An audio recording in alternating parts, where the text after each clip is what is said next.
La infancia de John Wayne Gacy no fue para nada sencilla, ya que fue golpeado y abusado por su propio padre, John Stanley Gacy, quien era un alcohólico y un maltratador. Además, un amigo de la familia también abusó sexualmente de John cuando él tenía apenas 9 años. Este fue un secreto que nunca fue revelado a sus padres. Cansado de las diferencias con su familia, John decidió probar suerte en la ciudad de Las Vegas. Allí comenzó a trabajar en una casa de velatorios donde preparaba y embalsamaba los cuerpos, con lo cual adquirió una importante fascinación por la muerte y los cadáveres.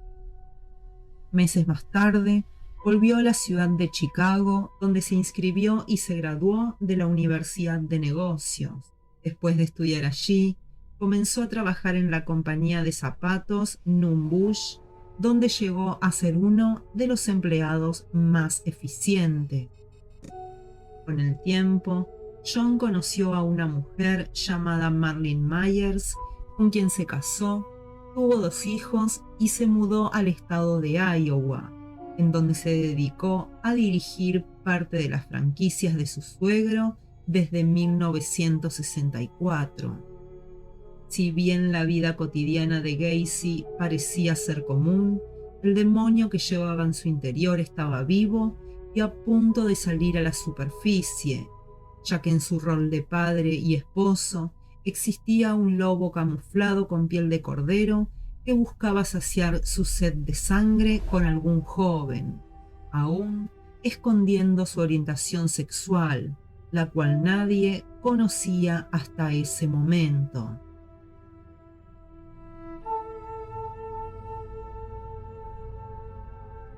En 1968, el matrimonio de John con Marlene Myers se terminó luego de que a él lo encontraran culpable y lo condenaran por el abuso sexual de Donald Borges, de 15 años.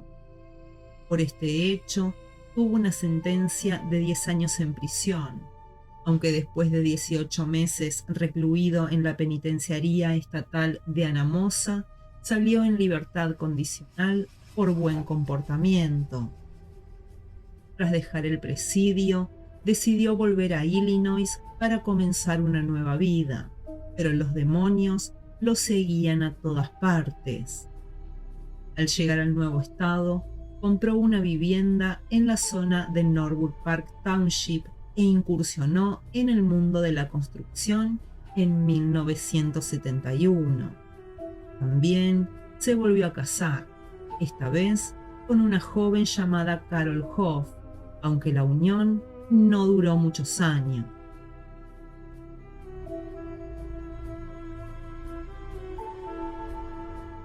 John Wayne Gacy creó una ficticia imagen de seriedad al involucrarse en la política local como miembro del Partido Demócrata, en el cual se convirtió en vocal de mesa.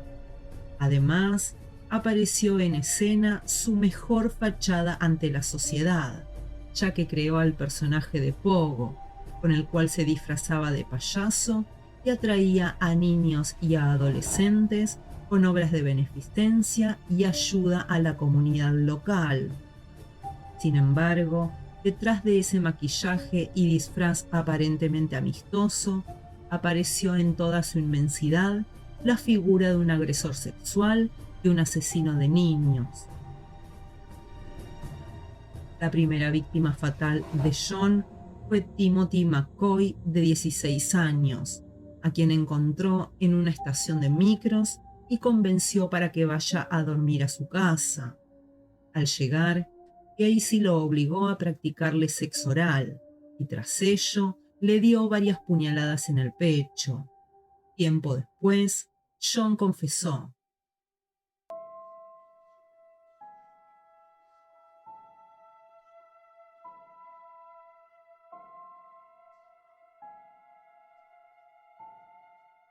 Luego se sucedieron varias muertes, entre ellas la de John Butkovich, de 17 años, en 1975, Mike Rossi, de 16 años, Darrell Sampson, de 18 años, Randall Reffett, de 15, Samuel Stapleton, de 14, Michael Bonin, de 17, William Carroll, de 16, James Hackenson, de 16 años, Rick Johnston, de 17, Michael Marino, de 14, Kenneth Parker, de 16, William Bundy, de 19, y Gregory Godsick, de 17 años, todos estos durante 1976.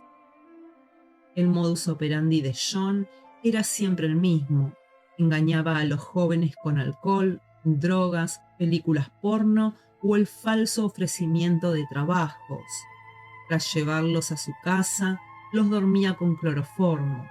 Luego los ataba, los torturaba, los agredía sexualmente y finalmente los estrangulaba con una soga o con un cinturón. Al morir, la mayoría de las víctimas eran enterradas en el garage o en el jardín trasero del propio Gacy.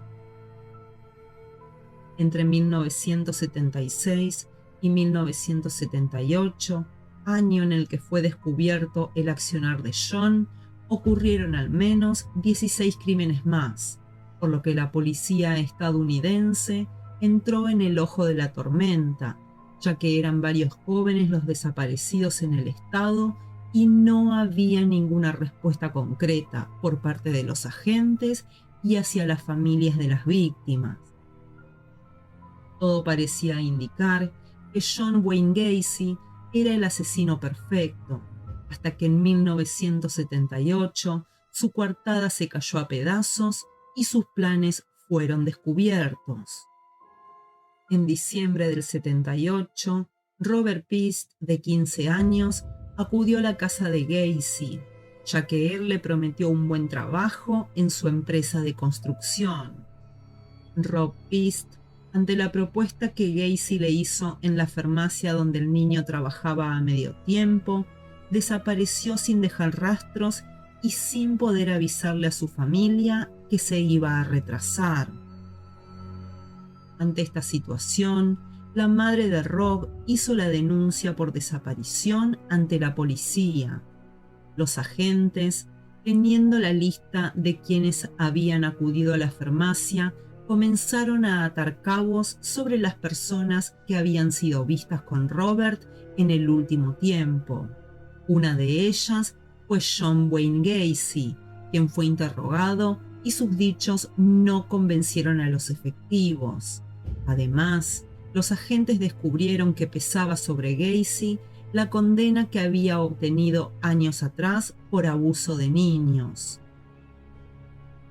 Por este motivo, la policía decidió realizar un allanamiento en la vivienda de John, en donde encontraron decenas de objetos de las víctimas muertas, entre las que destacaron ropas, joyas, documentos y hasta libros de pederastia.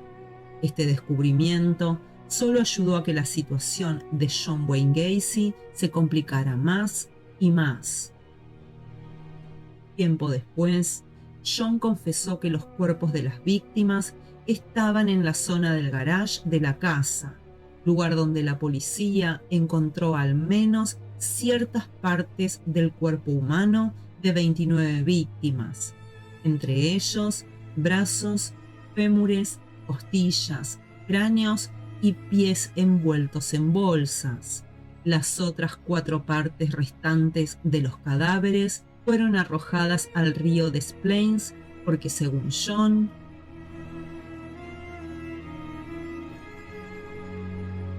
la detención realizada en vísperas de la Navidad de 1978 causó conmoción en la opinión pública, no solo por la cantidad de muertes descubiertas en la ciudad a manos de este hombre tan querido, sino porque Gacy era para la comunidad un ejemplo de solidaridad y era el sueño americano personificado. En febrero de 1980 se inició el juicio contra John en los tribunales de Chicago, y durante el transcurso del mismo siempre se declaró inocente de sus actos, alegando problemas mentales. Sin embargo, los estudios que le realizaron desmintieron esta posibilidad.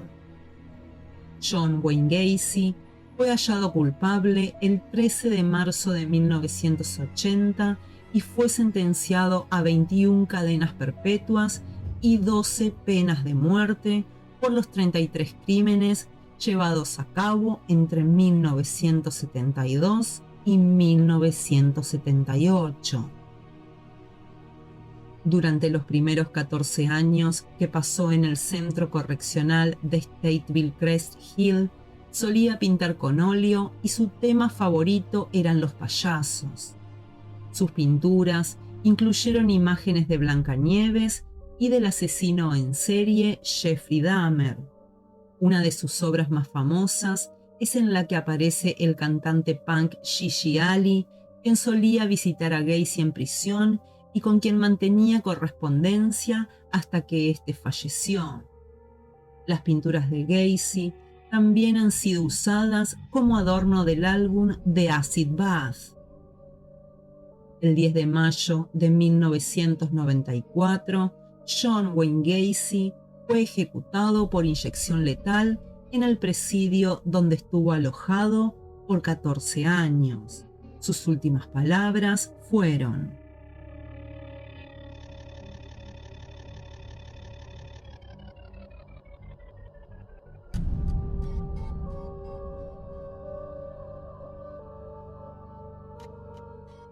la elección de la figura de un payaso parece ser debido a la identificación con su infancia traumática, situación que le generó el padecimiento de graves disfunciones sexuales y motivo por el que buscó en la sodomía y asesinato un antídoto contra la impotencia. Por otro lado, sus víctimas eran masculinas, calmando así otro de los traumas infligidos por su padre, la culpabilidad por ser homosexual. Esencialmente, cuando Gacy torturaba y mataba a sus víctimas, acababa con su propia imagen de la infancia a modo de expiación de su culpa o falsos pecados. John parecía no ser consciente de la gravedad de sus acciones criminales, como si fuera capaz de separar su faceta de asesino de la de anfitrión ejemplar, producto de su falta de conexión con la realidad, casi como si fuera un desdoblamiento de la personalidad.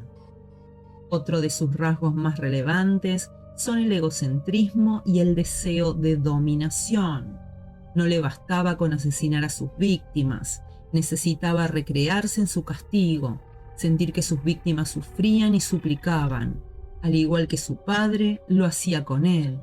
Necesitaba castigar su imagen juvenil y adquiría la figura dominante de su padre.